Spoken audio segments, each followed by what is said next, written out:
What's going on, troops? Welcome back to the channel. Today I'm going to go through the Atlas 4.0 Street Core. As you can see here, I've got the one in black. On their website they do have 4 other models, not really my taste, but have a look on there. It might be some of the sort of swings your way.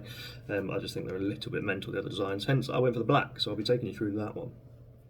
Right, so it's got a lightweight fiberglass outer shell. They're saying it's weighing in at 1700 grams, give or take 50 grams.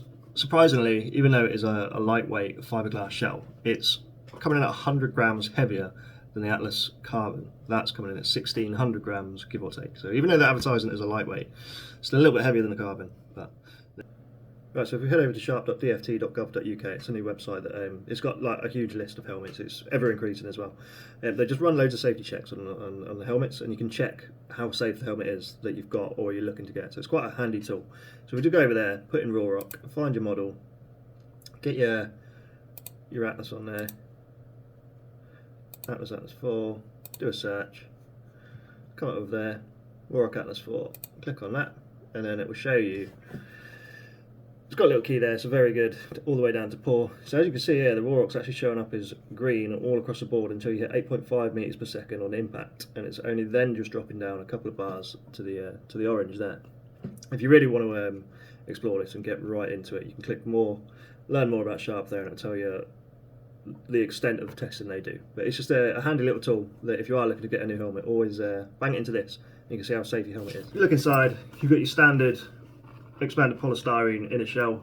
You've got all your sort of normal liners. Compared to the Atlas Carbon, that liner at the top there, on that one, on the Atlas Carbon, it's Rayon armour. This is just a padded headliner essentially. All your inner lining is removable, so you can take it out, wash it whenever, and obviously you can see there, you've got your little pull away tab, so if you're in a crash and they need to get your helmet off, rip them off and your inner line is going to come out nice and quick. If you look on the bottom here, this is where you can essentially add Ruroc's own Bluetooth system, but that is going to set you back another 150 quid. As you can see, you don't have to do that. I've just got my Cardo attached to the side. I've never looked at the Ruroc comm system. I don't know how good it is. It might be amazing, but I'm a big Cardo fan, so I'm always going to stick with that. Right, so if you've watched my other video that I've done on Ruroc, it was for the Ruroc Atlas Carbon. I sort of had a little gripe about the helmet strap. This one, they've gone and done the double D ring. The Atlas Carbon has got like a magnetised quick release strap, and I'm not really too fond of it. I reckon if you crash and your head's going all over the place, it's very likely to come off. Obviously with the double D loop, it just seems a lot safer for having an accident. So already I prefer this over the Carbon, even though it is a cheaper option, which kind of strange, but down to personal preference. However, I think it's just that little bit safer. See, ventilation on this, you can see you've got one long vent along the top there. That is controlled by this switch here. And then you've got one just behind my camera there, as you can see. However, like the other helmet that I've got, the other Ruroc, the Carbon, this still needs fixing because it is just ridiculous. So to open that vent, you need to reach into the helmet, and the switch is pretty much behind that vent, almost in the middle of it. That's the only way you're going to be able to switch that vent open or closed, which is a nightmare if you're riding. If you've got big bolt, it's just ridiculous. You got to take your helmet off to get to it, unless you're not wearing gloves and you want to ride down the street trying to find it. It just makes no sense to me. I don't know why they've done it, but I'm not one to have to pull over my vents, and it's just madness. So with that, it's the same as the Carbon. These little sort of divots on the side, they look like vents, however they're not. They're just there for aesthetics. You can get plugs that will fit that, and it'll plug in that gap and it'll stop the wind buffering in there, because again, this is a noisy helmet just like the Carbon. Unfortunately, with this helmet you're only going to get one visor, and that is a clear visor. As you can see, I've got my black one on here, and that is from my Atlas Carbon. This visor is compatible with all the other Atlases, so if you have got an Atlas Carbon or whatever, you can take the visor off that and put it on here. So if you have got another helmet with multi different visors or whatever, it's not too much of a hassle. If you're just getting the core on its own, you're going to have to order another visor if you don't want the clear one. So like if you want the black one or the tinted ones, then you're going to have to spend a little bit more money. But it is one of their cheaper helmets, so it kind of balances out. It comes pin lock ready, however it doesn't come with a pin lock. Again, luckily enough, I've got pin locks that fit this from my other visors that I've already got, so it's not so much a drama for me. But just be aware, it won't come with a pin lock, and it'll only come with a clear visor. So with the visor itself, you've got a tab here on the left. That's how you're going to pull the helmet up and down. It's got various levels of slightly open, more slightly open, so on and so forth, like all your helmets. Now, again, same as all their other models, their visor changing system, like, it's kind of stupid. They advertise it as this quick, easy, pull it off, change it, and it's all really quick. It's not, it's a bit of a faff. Again, if you've watched my other video, I kind of go through a little bit of a drama. This one is slightly easier, so I think my carbon maybe has got a defect. However, to undo it, you'll see these tabs either side. You're going to pull them off, turning them about 45 degrees. And once they're off, you can then pop the visor off and then put your other one on. You can only take it off when the visor is in the closed position, and putting it back on, that's where you're going to run into the dramas. So to put your visor back on, like I said, have the visor in the closed position. Align these holes together, and then you've got to kind of push them on both sides.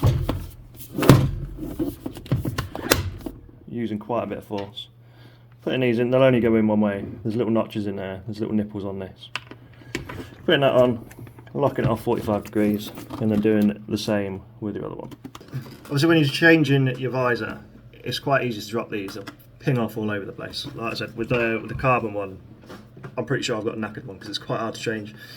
And those little things are pinging off everywhere, and there's been a couple of times I've almost lost them. So when you are changing it, put them somewhere safe, and then go back to it to put them on. Otherwise, you lose them. Your helmet's knackered because you don't come with spares, basically. So just make sure you're not losing them when you're changing your visor. Now, one of the specs that they're advertising on their website is ultra wide field of view, and I will give them that. The amount of view you've got on this thing is quite incredible. It's by far the best helmet I've got for field of vision. You can see a fair amount, which means you don't have to completely stretch your head back when you're doing your shoulder checks and everything, so it's just nice, easy little glances just because you've got so much vision. So at the time of filming, it's coming in at £229 on the Ruroc website. I've not looked at any other websites, so I don't know if you can get it cheaper. I usually just shop, if I'm getting a Ruroc, I'll just go straight to Ruroc, order it from them. It is on the cheaper end of their helmets, and like I said, you can kind of tell by just some of the weird designs I've got on there. Although I think some of it is better, like with the double D loop chin strap, I think it's better than their magnetised one anyway. Yeah, so I think you're losing the pin lock, you're losing the extra visor, but it's not that much of a game changer, to be honest. Another thing with this helmet, as you can see, it is quite a bulky bit of kit, and it will take some getting used to. When I first started wearing Ruroc, I kept catching it when I was looking around and all sorts. It doesn't help that I've got a camera in there, obviously, but even without that, it's still quite a big, bulky unit. With that though, aesthetically, I just think they look phenomenal. Again, referring back to my other video, I did say I probably won't get another Ruroc. However, the look of it just drew me back to it, so I've got the new one, obviously. I mean, yeah, they just look cool. They're like, especially in this black with a dark tinted visor, it just looks like an aggressive, just mean helmet. So I think, as much as I want to stay away from Ruroc, I don't know if I'm actually ever going to. Right, this helmet, it is quite noisy. Like I said earlier, these little side vent things, even though they're not vents, they do catch the wind when you're out riding, especially on a windy day. You're going to know about it. If I'm on a motorway or like a dual carriageway, or even just a fast single road, if I'm like doing any more than, I'd say, about 60, like if you're hitting 70, then if you're like me and you ride around with music playing, then anything over 60 you're going to struggle to hear it. 70, you may as well just turn your headset off. You're not going to be able to hear your mates, you're not going to be able to hear your music. Initially, my carbon was a size up from this one, so I thought I'd go a size down, just in case there's wind getting in amongst the like the space or whatever. So I've gone a size down, and it's not really helped. It's just as noisy as the size up, so it's not the size, and I think it just is a naturally noisy helmet. It's just the shape of it. There's a lot of stuff there for the wind to catch on these side things, and yeah, it's just a noisy helmet. So just bear in mind, if you're going to start whacking microphones and cameras and listening to music and stuff, then it's a noisy helmet. So if you're looking for a quiet helmet, I'd advise looking elsewhere. If you're looking for a helmet that just looks decent and scores quite high on the government safety check website, then this might be the one for you. Hopefully that's covered any questions that you did have. If I've missed anything about the helmet, then just drop it in the comments. I will get back to you. I answer all the comments across all my videos. Yeah, like I said, if you've got any burning questions or whatever, drop it in. Hopefully it's helped. And until next time, ride safe, stay low, move fast. Catch you next time. Take it easy.